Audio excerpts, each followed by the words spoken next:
We're sat in St Andrews Church, Barrow Hill, near Chesterfield, and this might be the last time that we're sitting in this building, which was a real iconic beginning of the Garden City movement.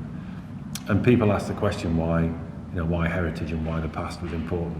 But this building was the laboratory.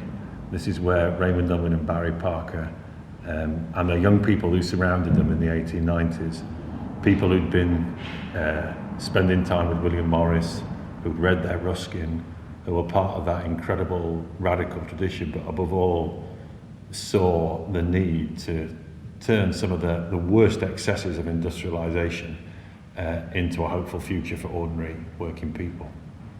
And the reason this building is so significant is because it shows everything that they were trying to achieve, which was on a very limited budget because they kept running out of money. Can you create beautiful places for people, regardless of what money they've got to spend?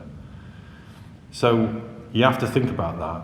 All those years ago in the 1890s, them sat here, the beat of Staveley Ironworks just across the way and the railway, that hum of activity, the social consequences of all of that. And inside all of that, without much, they made this kind of paradise, this hall that William Morris talked about, this kind of golden hall of the future.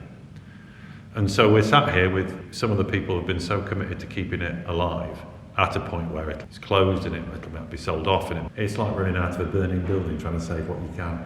We're trying to save some relics of that. When people say, why is that important? It's important because it's working class heritage that historic England won't recognise.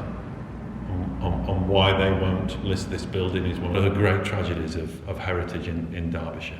And the collection we hope will be saved by the Heritage Foundation at Letchworth, but to see Derbyshire's heritage, go south in every sense. I'd finish by saying you can't kill an idea.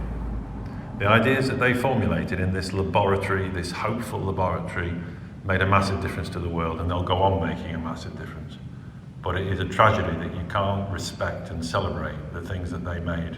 Those nights they spent in there, the heart and soul that they put into this building and to the features around it and the mosaic behind me that they made in the evenings. It's a tragedy that we can't save that. But we will not be defeated. The idea goes on, and you can't kill an idea.